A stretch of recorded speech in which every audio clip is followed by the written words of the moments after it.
Alright, so we factorize the expression and fully. So what we do, we find 2's in both terms. So it's 2 into that is going to be x power 6, and then that's going to be negative 4. And then from there, 2 times that will give us 2 power 6. 2 times that will give us negative 8. And then next equation, we group them like terms as y minus x. Start with the positive side, and then it's x minus y power 3. And then we know that if we have, let's say for example, 6 minus 4 gives us 2, and then we can rewrite that as positive 4, or let's say negative. We swap, that will be 4 and 6. So we change the positions and change the signs. So that will mean negative 4 plus 6, giving us 2 again. And then which means a minus b is the same as negative bracket b minus a. So that's what we're going to do. So we copy technique and then we apply it so that the terms can be the same. You can see that we have x and y, but then the signs are not the same.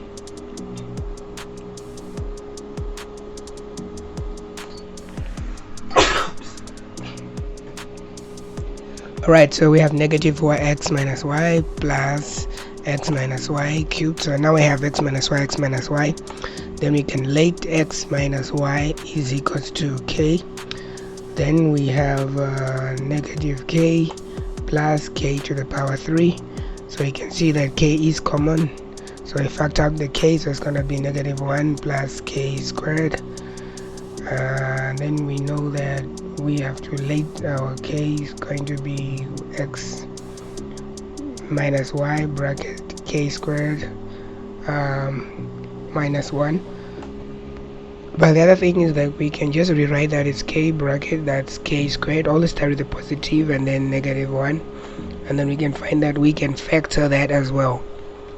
So we factor that out, so that is going to be k multiplied by k, and then minus 1 plus 1, so that the middle term disappears.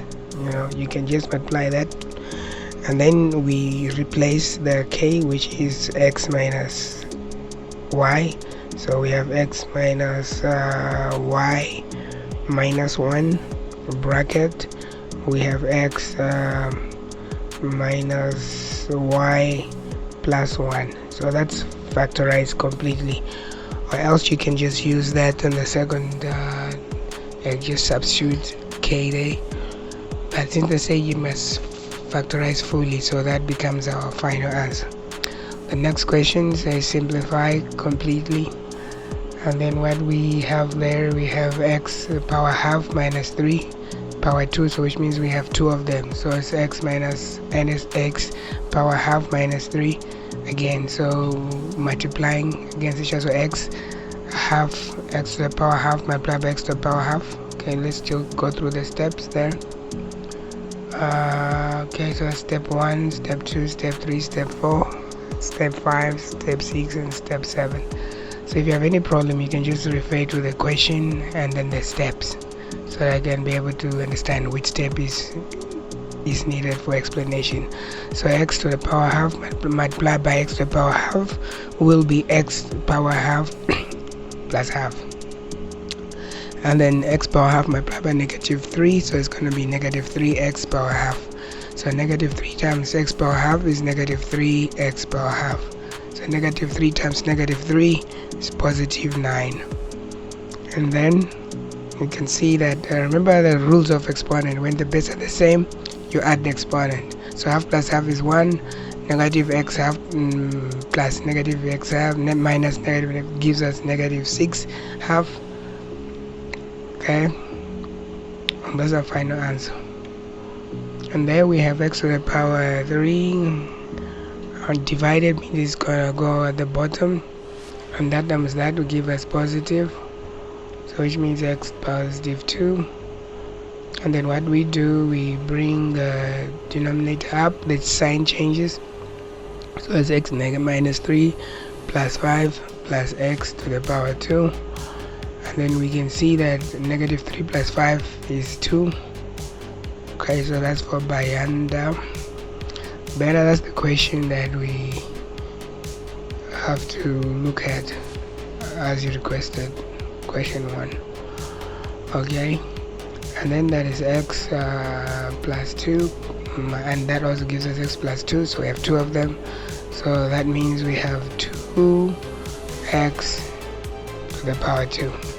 So I find answer. So question 1, 2 and 3, those are our steps. And then that's also question 1, step 1, 2, 3 and 4. So x plus x giving us 2x as step 4. Okay, so that's our final answer. Now we answer 5 multiplied by 5 to the power 1. We break down. So remember that when the base is the same, we can separate them, and then same base, but then exchange the exponents, and then from there we rewrite everything. So we have that there, base 2 and 5, so 10 breaks down to 2 times 5 to the power x minus 1, and then that gives us 5 to the power x multiplied by 5, and then 4 we can break it into 2 times 2, but there's already 2 to the power 2 already. We have 3x as a power, then multiply the powers, and then we have 2 to the power 5x multiplied by 2 to the power negative 2, and then we have 5. They'll share the same exponent. That's so it's 5 to the power negative 1, and then from there we're going to multiply the exponents there to give us 2 to the power 6x. Everything remains the same, and then we have 2 negative 1, and then from there we break down. So we separate the exponents and then same base, and that gives us 5 to the power x multiplied by, once again, 5 to the power negative 1. Okay, so just make sure everything is intact. So same with the numerator and the base and the denominator the same, they cancel, like 5x over 5x, they cancel. And then what we have there, as you can see, we have base 2 to the power 5x and 2 to the power x gives us 2 to the power 6x.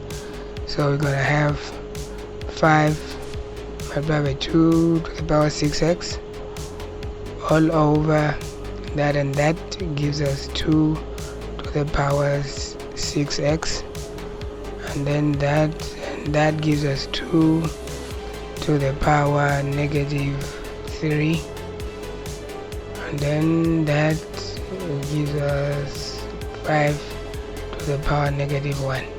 So we take everything from the numerator to the top. So you can see before we do that, that 2 to the power 6 and 2 to the power 6x, 2 to the power 6x, they cancel, and then negative 2 becoming 2 to the power negative 3 becomes positive 3 on the top, and down there is 5. So we have 5 times 5 multiplied by 2 to the power 8, so which is 25 multiplied to the power 8 is going to be, so let's say 25 multiplied by 8, that's 200. So that will give us 200 as our final answer. Alright, and then we can go through the steps once again. I'll go through the steps. Okay, step 1, you just expand.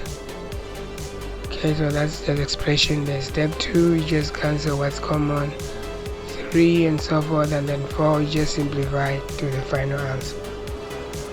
And then 1.2.4, we need to factorize that. So we have x to the 2x squared minus 5x minus 12, then 2 times negative 12 to give us negative 24. So we need to factor negative 24. Alright, so we just know that's negative 24, so we take positive 24 and we factor it. So we have 2 there, 2 into 24 is 12. Okay, we have 2 there, 2 into 24 is 12, 2 into 12 is 6, 2 into 6 is 3, 3 into 3 is 1. Then middle term is negative 5, so we take 8 there. 2 times 2 times 2 is 8.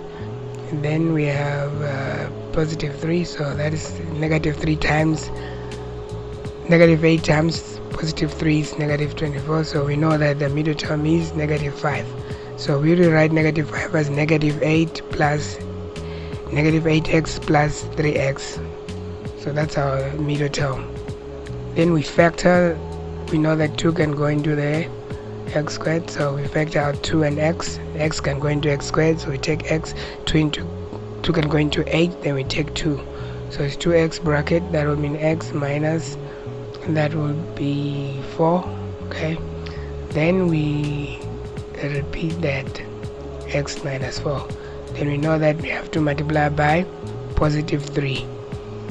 So positive 3 gives us the last two terms. Then that means we have x minus 4 bracket 2x plus 3. Okay, then from there we now factorize. So we got negative 11 over x minus 4 bracket 2x plus 3.